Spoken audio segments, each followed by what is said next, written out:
Hello everyone, I'm back for part 2. So if you are just watching, which I assume you were, I don't think anybody here is going to take like a 4-hour pause. Maybe you did, I don't know. To recap, we were just discussing how we led into the first triumvirate. You don't know what the first triumvirate is yet. You're going to find out what it is now. But as we led into it, Sulla had used an army for his own personal gain. And I mentioned that some other people are going to use that kind of idea moving forward. So for the next 50 years became men continually competing for power. As power increases, more and more people want power. We discussed that with the Hittites. We discussed that with a whole bunch of societies. So we had 3 men, though, that stood above the rest. Just notice this is the first thing that is bold of everything I've talked about today. So this is the first thing that you guys are going to need to know for the test are these 3 guys. Marcus Crassus, Gnaeus Pompey, and Julius Caesar. You don't necessarily need to know their first names, just really their last names. Crassus, Pompey, and Caesar. Well, you need to know his full name. These guys. Pompey, I always think Pompey is kind of got a funny looking face. All 3 were very wealthy military commanders who had one very special thing about them each. You see, Caesar and Crassus were populares, and Pompey was a popular at first, but would later become an optimate.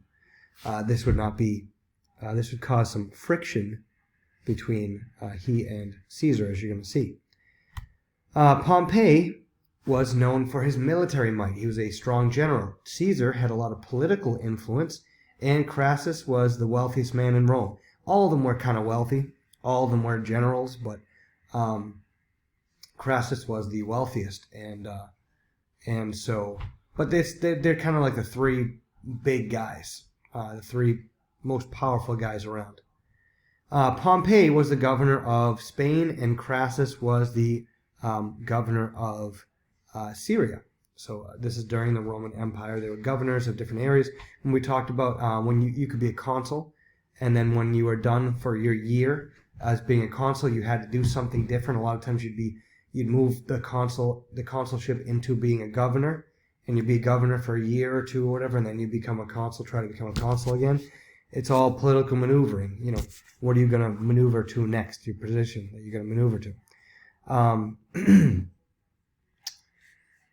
Let's keep going. All 3 formed the first triumvirate. What is the first triumvirate? Well, let's talk about it.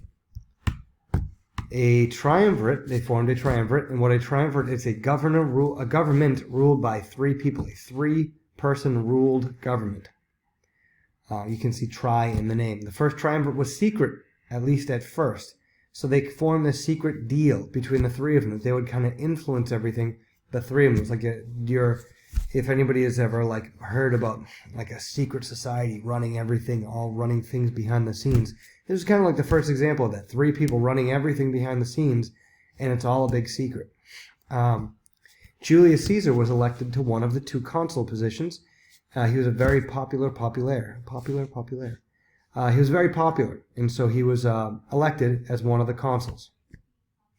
He agreed upon a secret agreement with the other 2 to essentially control the Roman Empire between the 3 of them to regulate public business. So the 3 guys, you got Pompey, you got Crassus, and you have Julius Caesar. You got the 3 of these guys controlling everything, all the business, all the economics. They're all kind of, everything has to flow through them. They're almost like mob bosses, almost like in ancient Rome, kind of controlling everything behind the scenes. Forget about it. We got Crassus, Pompey, and Caesar. You know what I mean? So they control this stuff. So as a populace, Julius Caesar, he pushed for a law to redistribute more land to the poor because Caesar was a popular. And he assumed Crassus and Pompey were as well. His co-consul, though, was an optimate. Crassus and Pompey were not consuls. They were governors at the time. But his co-consul, you don't need to know who he is. He was an optimate. He stood against it. And so you have Caesar, a popular, and this other guy who's an optimate, who's standing against him. And Caesar trying to push a law to get more money for the people. This guy's standing against the law. And he ended up getting attacked, and he would be viciously ridiculed and attacked by all sorts of people. And you see here, right there on the screen, at one point he even had a bucket of excrement dumped upon him. And excrement is a fancy word for poo. He had that happen to him one point. Somebody was in like a window or something. They were like throwing things at him, and somebody dumped a whole bucket of poo on him. Needless to say, he didn't like that. And so I forgot I put that little picture in there. This man refused to leave his house for the rest of his term. He said, I'm not going to show up. That's it. I'm done. I've been attacked too much. I'm no longer going to come out of my house.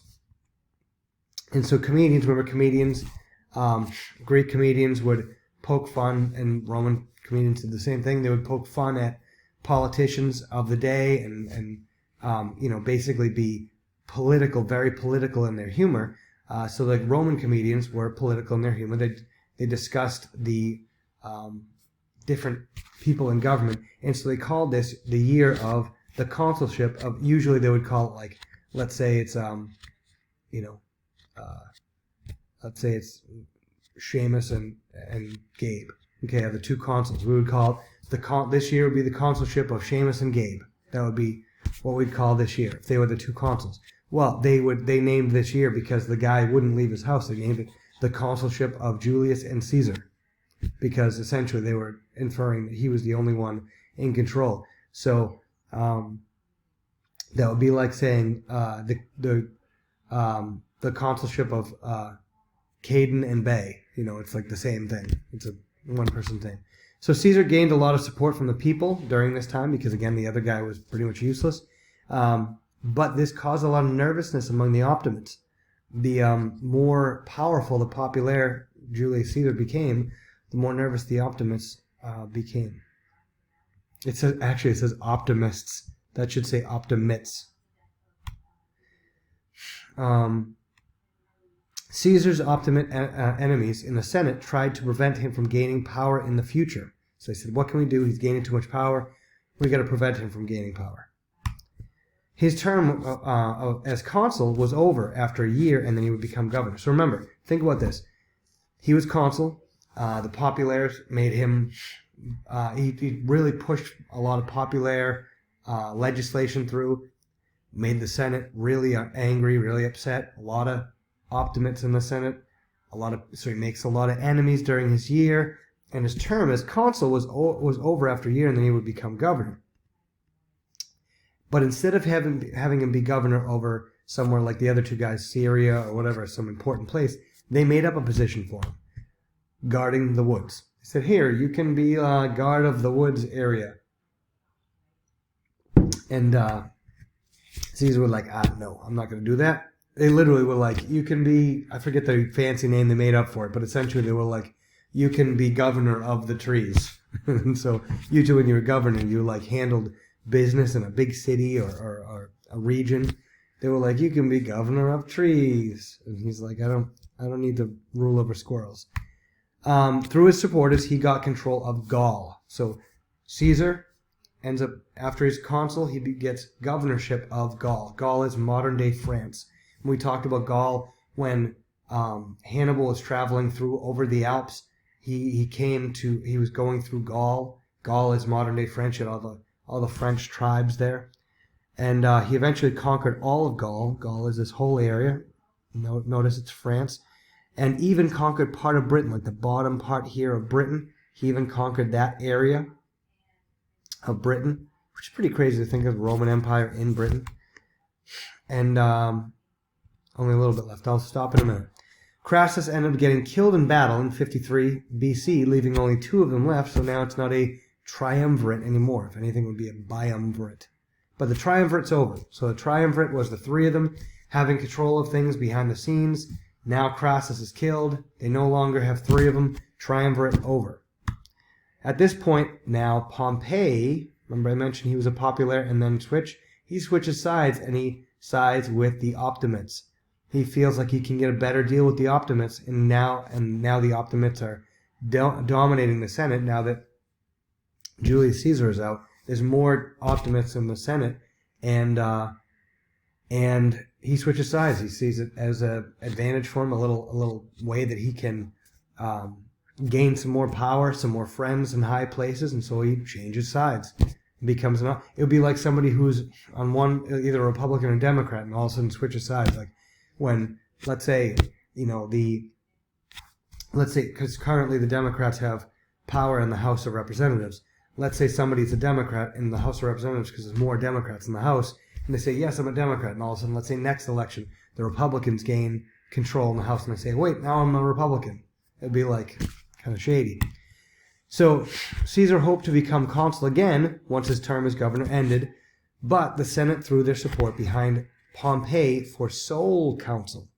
So the Senate's starting to push behind Pompey instead of Caesar. Remember, everybody still votes, but now the Senate's trying to get a little bit more power. The Senate sent word for Caesar to resign command of his army. You see, Caesar has his army. He conquers all of Gaul, Britain, conquers all this land, and the Senate sends word for him, and they say, you know what? We're ending. The year is ending, and as governor, and we want you to just, your first thing that you have to do, you have to listen to us, the Senate. You disband your army, tell everybody to go home, and then you by yourself come back here and answer, because at the end of every year, everybody answered for the job that they did. They had to kind of answer for that. So they say, resign command of your army, send it back, come on back with us. And this was actually illegal, though, because no governor had to give up command of their army until their term was completely over. See, his term wasn't over yet. It was almost over. And the rule was you didn't have to give up command of your army until it was over, but they were telling them to do this early. So it's one of those situations. It's like, well, yes, you're being told to do it, but I know my rights, and I don't have to under these laws. So Julius Caesar said, okay, you want me to give up my army before my term's over, which is actually illegal? I'll do it if Pompey gives up his army. Give up, the guys behind him, have Pompey give up his as well. He knew that the Optimus Senate were all ready to accuse him of war crimes, and he knew he wasn't going to get a fair shake because so many enemies in the Senate, so many people hated him, and so he's like, I'm not giving up my army unless he gives up his. A governor of a war council, remember I just mentioned this, they had to answer for themselves when their term was over, and he knew that the Senate was out to get him and wouldn't be treated fairly. I just mentioned this as well. So many people hated him, so he's like, I'm not giving up my army. And the Senate said they were offended at his answer. What? You don't give up your army when we tell you to do it? How dare you? Even though it's your right not to give up your army, how dare you go against what we say? And so they demanded now. Now they don't just ask. They demand you disband your army immediately, Caesar, or else you will be guilty of treason. So they say, you disband. Here's a messenger. We're sending you a message. You disband your army right now, or else you are going to be guilty of treason. And you're going to be brought before the Senate for treason. Caesar has a big important thing to do, big important decision to make. So what does he do? You know what? Why don't we see tomorrow? We'll see what Julius Caesar decides to do tomorrow. All right, you guys will have homework questions about what we did today. If you have to go back and watch the video a second time, feel free. But have a good day, guys. Can't wait to see you guys back at school. See ya.